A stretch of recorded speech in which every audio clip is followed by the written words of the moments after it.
I'm Shawn Stone, lead game designer at Extra Game. So Shawn, first I want to ask, you're having a huge update to Torchlight 3, but I want to talk about what it's been like post-launch since you launched the game a few months ago. What has it been like for you in your studio? Well, I mean, there's been a lot of adaptation due to the circumstances that we're all forced to be in. But luckily, that was pretty smooth for us. Like, we miss being in an open, collaborative environment where we're always like having pickup conversations and stuff like that. But with the miracle of Slack and Jira and all that stuff, we're communicating like all the time, and most of us were already set up to be able to work remotely pretty quickly, and so we're all continuing to work on it just as hard and about as smoothly as we have in the past. So we've been paying a lot of attention to both reviewers, people on Discord, Reddit, Steam, all over the place, and looking at feedback, and there's just lots of calculations of what we should spend our time addressing and looking into, what is affecting the most people and what would be the most effective changes to make. And so we've been putting out updates since launch. So we had a pretty good size update around Halloween, around the launch, and we've been having some hot fixes and patches after that, and we've got this new patch, so I think it's pretty solid and pretty chunky. I think it's interesting because I think there's a misconception of when, like, for a consumer, like when you release the game, you guys pop the champagne and you guys take 2 weeks off, but it's not really the case. I mean, sometimes you can work even harder after a game comes out, making sure that, everything is working and the bugs are getting squashed and everyone's having a good user experience. For sure. Like, we have so many like ideas and features that we want to get in the game. I've got like a big feature list of like, here's all the stuff we'd love to have in the game. It's all ranked, and they all make it by launch. And because people still see that value and they want to re-engage with the game when they see that there's something new in terms of content or features added after we launch, we try our best to keep adding to it and putting new things in there. And I think this update is a good example of that. Yeah, so let's talk about what's going into Torchlight 3 with this pretty big update. Yeah. So I think a couple of the features that people have been asking for that are pretty meaty and everyone can engage with is the dying transmog system. So, it's fairly similar to those systems that you see in lots of other games where like you've got some gear that you really love the look of, you've been hanging on to it mostly because of look, it's maybe not the most effective, and you find some really cool gear that it's got just the perfect roll on it or a great affix, and you're like, well, I still kind of like the look of this. You can keep that look, you can apply a matching die set to your whole appearance and things like that, so that you can roll with the look that you really prefer and not have to worry about finding the right matchup of look and stats.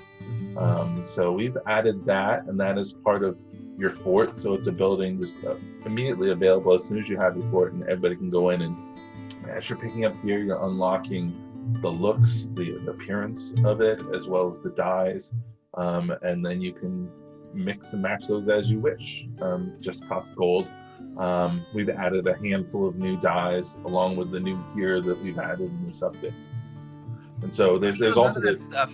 It's funny how all that stuff, it doesn't affect the gameplay, but the aesthetic of just visually connecting to your character is like so important to gamers, even though like it literally does not affect gameplay whatsoever.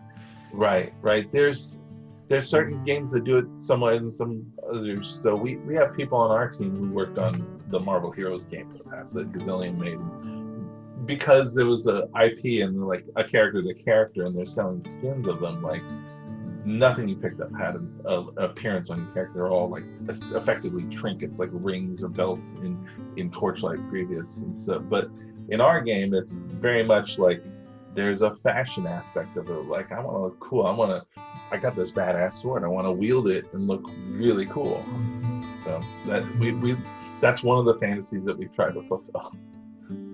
Was that something hard to implement? I mean, does it take a lot of back-end work once the game's kind of there and out, like to do a transmog system, or was that kind of already in place, but you weren't able to implement it until now?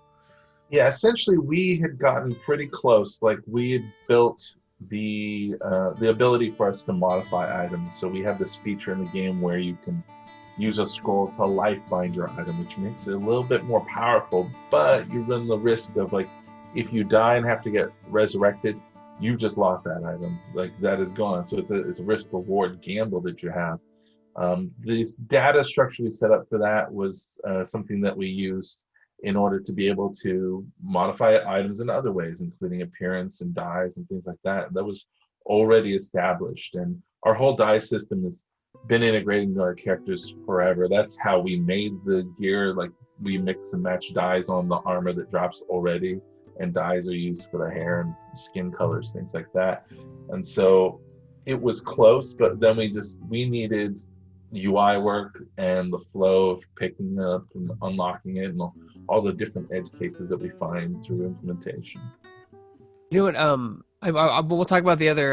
That's a good segue into the UI, just because I want to talk about it. I think it's incredible that, I mean, 10 years ago, if you asked someone to put, an isometric dungeon crawler on like a N64, I mean, they have done it, but like they would say, no, it can't be done. It has to be on PC. You need keyboard and mouse. There's no other way to play this. I think it's such a tremendous underappreciated accomplishment to make an isometric dungeon crawler work on a controller pad on a console. Yeah, I think in order to do it well, you have to start from very beginning. So, like, from day one, we've been playable on gamepad. Like, as soon as we had a character in our first alpha prototype.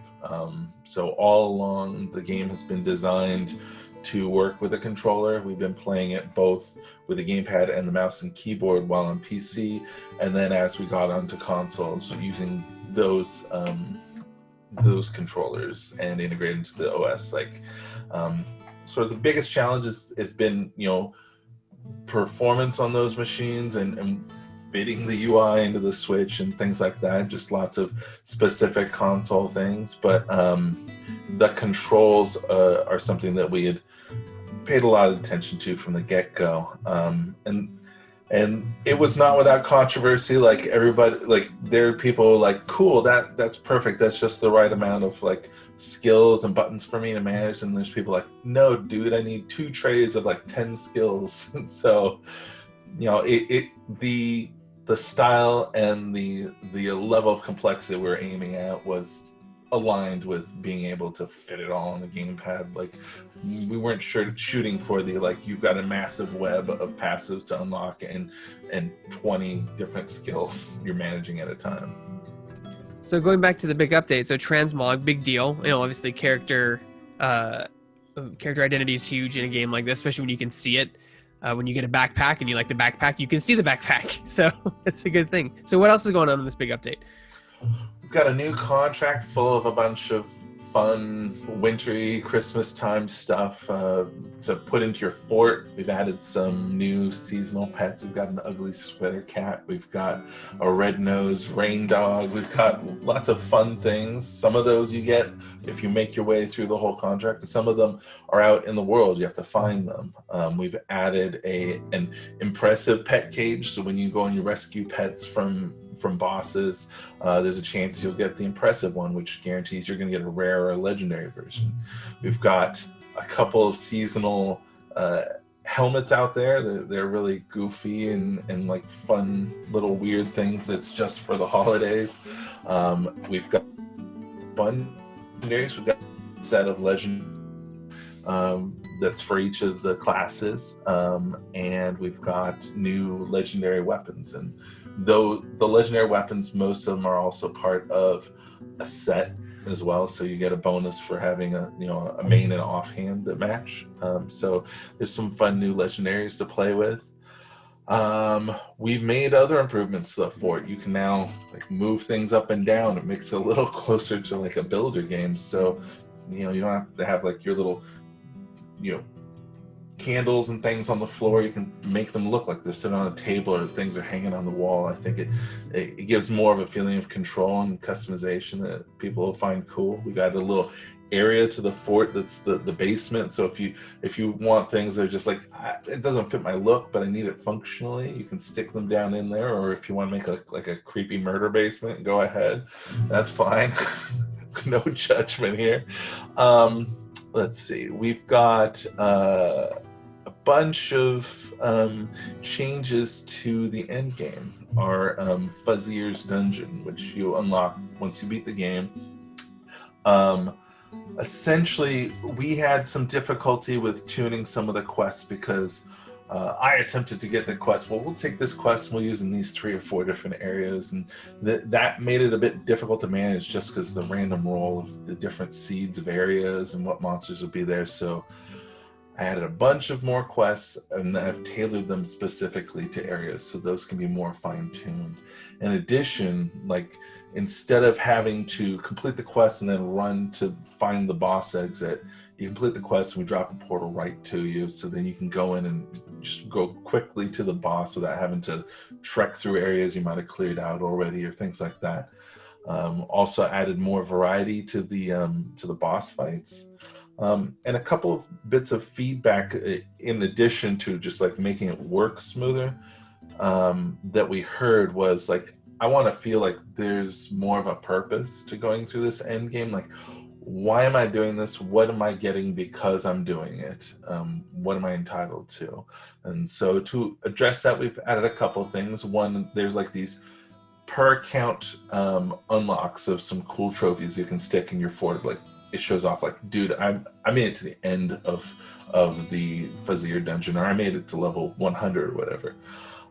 In addition, there's a challenge bonus factor that's applied to all the gear that you pick up in the Fuzzier's dungeon that makes it just stronger in general. So once you've hit that level cap, there's still like this additional layer of power that you're gaining as you go deeper.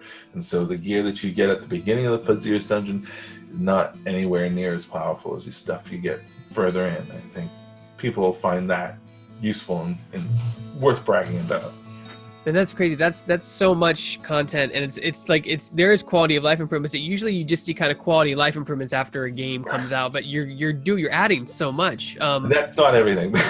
Oh my God! But wait, there's more.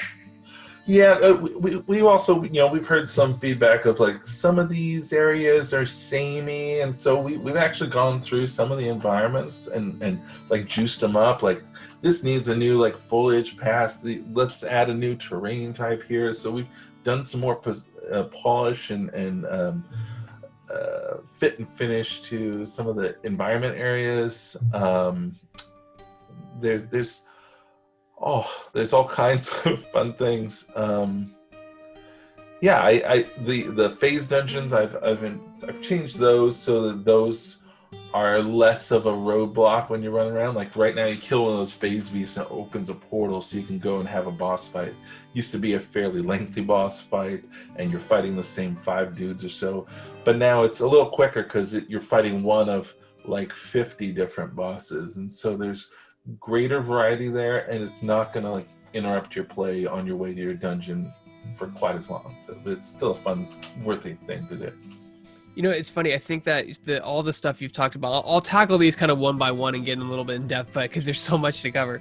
But like as I think there's no better person to improve the fort mechanics in your game than you. Someone who's literally made like a bunch of expansions for SimCity. Like, you have that. You have that power.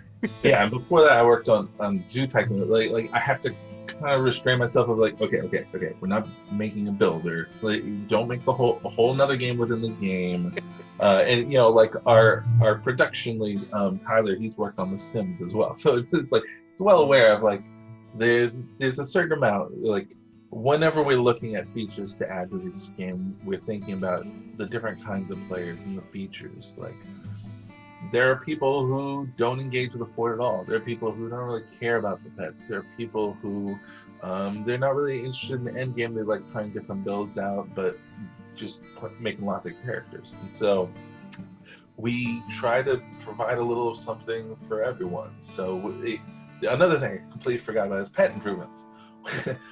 We had requests of like, people want the pet to be able to go buy potions for you like you could in Torchlight 2. And so we've added that into the game. We've also added the new pets.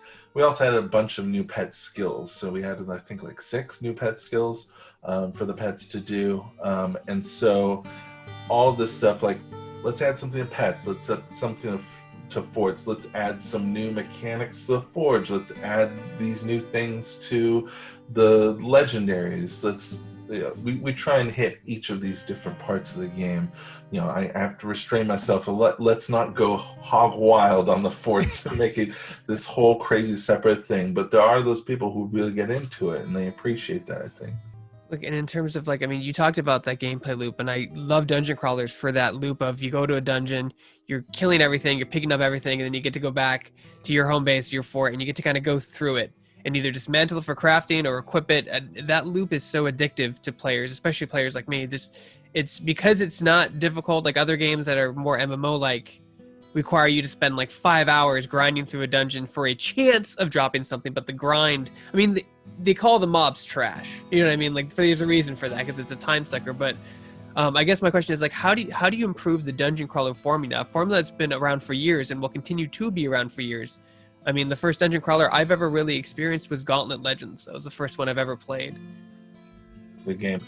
Yeah, we've got guys on our team who worked on Diablo 2, Diablo 3, got a lot of experience down the line, and so we try and mix their experience of how skills should work, how combat should work and feel, the inventory management stuff, all that stuff that's part of the genre, as well as people who are newer to working in making games for that genre, and feedback from people who are playing. We stay current on playing all the competitors out there, things like that. And a lot of it is getting into prototyping and being able to play things as early as possible. And then we just have weekly or more often play tests where we are focusing on the new thing, making top 10 lists of here are the things we need to tune and improve on this, and apply our work before we ship it, and just going through and doing our best to work on that. There's such a range of these games that where Gauntlet is a very arcadey, just run around with your dude and mow things down, and every once in a while you're upgrading things, to a Path of Exile where there's massive webs of passive skills and then tons of interactions between these different skills that you can slot, and there's all these these different interactions of currencies, and so we try to find just the right balance and the right niche of we're not trying to do all the way over here, we're not trying to go all the way over here, we're kind of sitting just to the left of middle, in terms of complexity and ease of use and the ability to jump in and play with other players. That was one of the things that we really valued early, is being able to play with your friends online. We wanted to remove those barriers. Back when we were more of a free-to-play game, that's the whole reason we had a horizontal progression, is we didn't want to block people who are I'm level 60, I want to play with my level 5 friend. No, just go for it. You can do it. We have things in place that'll make that happen. And so we try and retain that so that you're still having fun with your buddies and you can jump right in there. Yeah, I think it's incredible just how technology. Actually, I can listen to the question. How has technology opened up for you? As a game designer? I feel like back in the day when you had to have individual servers. Your game's not an MMO, which is a good example. Individual servers, and if you're from another server, there was no possible way to play with them. Now we've come to the point where not only can you all merge or swap and play on different servers together, but you can scale the game. So one person is seeing level 10 enemies and one person is seeing level 50 enemies. And it's just, the tech has got to open so much for you creatively from a design standpoint. Yeah, it's amazing these days. I'm old enough that I remember the days when it was I would need to be able to do this. And okay, well, we'll get an engineer on it, and eventually we'll be able to do that. But now it's with the Unreal Engine, there's so much that we can do. Just let's try and make this happen. And say well, I'll go try it out. I'll prototype it. It'll be fairly quick, and then we'll know whether we need additional engineering help to make it final and polished. Unreal helps a lot in the ability to try out things and blueprints and data there. And our server team, I think, really appreciate all the, the middleware and all their Kubernetes and all these crazy like server land things that I don't understand, and thankfully they do. But there's lots of tools there, and like the Amazon Web Services and things like that are like being able to manage and create zones and shift players around and get players matched up. I think it has solved a lot of problems for us that we don't have to do ourselves, and allowed us to focus on making the game itself and the features. Is it difficult to implement seasonal content into your game when, like, because I mean, I feel like you have such a short window to capitalize on Halloween or Thanksgiving or Christmas or New Year's, and you have to like, put in stuff like, holiday decorations, like you mentioned, holiday themed hats and weapons. Is that stuff fairly easy to implement, or is it something that you guys are like really having to work hard to get in at the time window? Well, it requires some production line management. Like once we have the assets, like it takes a few days in order to get everything like functional and working in the game, and then a week or two of polish. What the long term is like, I want some cool Christmassy pets. Well, then we start with drawings. So like our cool artists make like, what about this goofy ferret with a Santa beard? Oh, well, of course, Santa ferret. I love it. And so they do all their concepts and drawings. We go through approval process, and then we begin the whole like, there's an outsourcing phase where there are people working on doing some modeling, and then things get applied to rigs. And once it goes through all that pipeline, that can be weeks. So we do need some lead time. So when we released was pretty close to Halloween, but as we're getting close to finalizing the game, finishing up, we realized like, we should let people know we're still going to be adding things to this game. We should have something of a Halloween update. And so we took some stuff that was already in the game. We had some new stuff made, and we got it out there pretty quickly right after release. And so I think that was pretty smooth, and we did it as efficiently as we could. We had a bit more of a lead time for this update. Got brand new. I think it's pretty festive. Someone who's been in game development for many, many years, like, what are your thoughts of seeing this evolution of that type of content? Because I don't consider Torchlight 3 like a game as a service. Like, it's a video game, but you're still the difference between game as a service and supporting your game past launch are two different things. But how do you feel about that kind of, just the way we're heading is like stuff has to be supported for up to 2 years, and you have to do seasonal content, Halloween, Christmas, you have to have special events to get players back into the game, or even maybe interest players that have never haven't bought in the game yet. I enjoy it myself. Like, I remember back in my day, we would have our big release, and then it's like, well, let's start planning the expansion pack, and then we'd have an expansion pack in 6 months, 9 months. And so that was bigger chunks. And so, and then at some point, I worked on a few Facebook games. Like, we're coming out with a new game. It's going to be in a month. And so, like, they're very different paces. But I like this in that, like, if I find a game that's interesting, I can play 20 hours of the content, and then that's over the course of a number of days. And then, like, shortly after that, there's new stuff to try out. And so I like the continued support, as well as like all the new bug fixes and quality of life improvements that go into each patch. Yeah, I find it kind of, I'm not insulting, but just kind of like the audacity of it, like, well, there's nothing to do in your game. Well, how many hours do you have in it? 500. I'm like, well, what do you want from like, that's so much time. There was a lot of that experience in making the SimCity game, where it's like reviews of like, this is terrible, and hours played is like 583. Yeah. Okay, well, you could have stopped earlier if you really hated it. But yeah, there's a lot of that. I think it's because people are passionate. Like, they see the promise, they know what it could be in the perfect world, and so they get really involved. And if it isn't reaching those heights, and they'll let you know. Yeah, I always find it interesting, and like I'm starting to get into a little bit of community management, and I'm realizing that the smallest fraction of players tend to be the loudest. So it's very difficult to like balance stuff or do things when you have to look at the grid as a whole. It's the whole data.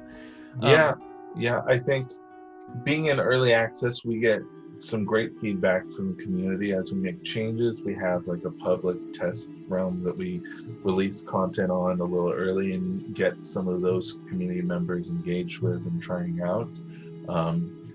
And that can have mixed results. Sometimes we'll have like two guys say, hey, this change is great, I love it because these reasons. And then two other guys saying, no, I don't like that change because of the same exact reasons. And so then it becomes like, well, listening and thinking about the reasons that people are giving for the argument, and are there changes, improvements we can make that address the core underlying feedback, and see what improvements we can make. But in the end, it's all like our creation and what, you know, our intent is and what we want to make. And you know, Torchlight 3 was called Torchlight Frontiers when it was first announced a while back ago. And I'm sure you guys had a lot of different mechanics and ideas that you were being worked on. As a designer, how did it affect you to have to shift those ideas or remove them completely to finish Torchlight 3? It was a massive shift. Like, yeah, we took sort of a day and just like took a deep breath and like, what does this even mean for the design? Like, let's just sit down and like hammer out like, what are all the different systems and content that are going to be impacted by this change? Like, what do we even need to change? And then just going through it all and changing it. And there is a risk there of like, there are so many changes that need to be made that you may not have enough time to change all of them or as fully as you could, because there's a cost to all these things. And so there are things that, you know, like if we were designing the game from scratch from day one as a box product final, like they wouldn't be the exact same as they are now. Like I think we've addressed things to pivot to the best of our ability within the time limits, but you know, it does have an impact, and so we're doing our best to make it a polished, finished game. So hang on 1 second. One of my cats is debating whether or not to get off the desk or stay on the desk. Are you going to stay on or get off? I think the amount of work that goes into a game, especially in 2020, with so many games out there, I think it's incredibly difficult as a designer to stand out in the genre. What did you do in Torchlight 3 to attempt to stand out in your job, in your design phase, I guess? Yeah, I think, like I said, we were approaching the game as making it a little more light and friendly and approachable. Like so many ARPGs out there are like, no, I'm the most darkest gothic version of Diablo 2 that has ever Diablo 2. But that wasn't what we're aiming at. Like, that's not what we're trying to compete with. I think the Torchlight universe is a bit more lighthearted and whimsical. And with our classes, each of them we have tried to aim at sort of left of center of like what the expectations are. It's not the barbarian, the mage, the thief, and the wizard. It's we've got like the railmaster who has a pet train that follows him around. We've got the mage that balances the forces of light and darkness. We've got the sharpshooter who's fairly straightforward, but also she has like these enchanted relics that she busts out that enhance her bow abilities. And then we've got the forge, which is this crazy, you know, steampunk robot thing with interchangeable parts that makes him kind of goofy, kind of weird, and I think interesting and different that people can find.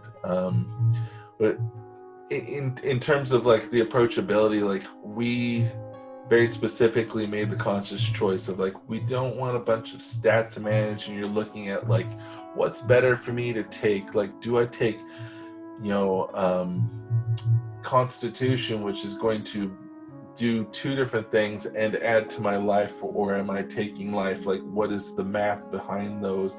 And, you know, graphing that out and having lots of layers of abstraction where like we either have to do the math for you and then show you the math in the game, or you're busting out a spreadsheet or looking it up on a wiki. Like, we would rather have less layers of that depth and more interactions between different systems and affixes and things like that, so that the more you gather of things and the further you get, the wider your options become and the more interactions you can find, instead of like lots of complexity from the get-go. Yeah, I mean that's I mean there are gamers out there who do enjoy that. I mean I call it Excel sheet gaming, but it's a very small percentage. I can promise you that it's a very. It's not the majority of consumers. Like when we play RPGs, my wife looks at an item and if it has more green than red, equipped. It's that kind of accessibility you're talking about. Like just having fun and getting stronger and constantly the feeling of getting rewarded is really important. Yeah, there's a low end of that too. There's a lot of debate of like, should we just show like a thumbs up or a thumbs down of like a stat? And a lot of cases it's like, well, I mean, it depends on what you're going for and what your build is. It could, like choosing this item that has, a couple points less damage could actually be better because it's also layering in this damage over time, or it's doing this slow effect of like these things compound and they interact with all the other gear that you're carrying. So yeah, you could say very clearly like this is more or less damage, but I don't think that's telling the whole story. And in some cases it can feel like we're giving you the answer and saying like this is the right answer here, and we weren't aiming for quite that simple. Was there anything that you're allowed to talk about that you had in the game or wanted in the game that you had to like pull because of time or because you didn't have enough time to cook in the oven, anything like that? Like you meant like obviously the fort, it sounds like you have a lot, you want that to be a game within a game, which would be incredible, but it might be hard to implement that. Right. We had a couple of experiments that we tried. We had like I think back when Path of Exile had their April Fools like Battle Royale mode, we said, look, we have a checkbox. We can just check the multiplayer, PvP checkbox. Let's check the checkbox and see what happens. We checked that checkbox, and it turns out there's a lot of work to balancing a PvP game. It is immediately not that fun. So we goofed around with that. We had a couple of areas that you would go into, and it was more of like a gauntlet where you would spawn in as PvP enemies, and you'd be stripped from the beginning and have to gain your gear as you go. We experimented with that. We had designs for like more of a like leaderboard based competitive mode where you're trying to like see how quick you can get through the same seed of a run. We never really finished that or made it into full production on that. We try lots of ideas when we can, and so there's lots of things that we tried and never quite finished, but we're adding some of the stuff that we wanted to have for launch now, and I think this update has some good selections of that stuff. And then let's talk about obviously like next gen consoles are out, Xbox Series X, Xbox Series X, PS5. What are your plans in regarding for those consoles for Torchlight 3 moving forward, if you can talk about them? Unfortunately, I don't think I can talk about them. Okay. We're on the the not as next gen consoles, the previously known as current gen consoles, and I think we've got this patch is coming to those, and I think it'll be a good update for those, but we don't have anything to announce for next gen yet. Yeah, we're in that no man's land, the 12-month span where the new ones are out, but everything you spent the last 4 years developing on this console, so now you have to and now Xbox has two, and it just gets really complicated really quickly. Yeah, and there's a lot of rules about officially what has to happen if you want to be on the next gen consoles as well. So I think it also doesn't help that like you're only allowed to patch so many times to the console, or even that like a certain day during the week, and that's it. Where Steam and Epic Game Store, you can patch as many times as you want. They don't really penalize you, but consoles like, no, you get one day, and if you want to patch, otherwise you have to pay us to patch other days. Yeah, it is a relationship with another company who has their own structure and all of their different dependencies and people in and out of the office, and so there's an added lead time there. So we're doing our best to get things out as smoothly and quickly as we can. So Shawn, like when does this massive patch update happen? Like when people are going to get to grind for that holiday gear and those pets? Well, it is scheduled for next week on 15th. Beautiful. That sounds great. And the game's available now across all platforms. You guys pick it up. That's the thing. Did you guys do the Switchport, or did you outsource that? We did the Switchport. Yeah. There's a lot of work of like cramming UIs and things and dealing with all the different cases of like the different control cases and suspend mode, things like that. But yeah, everything is internal.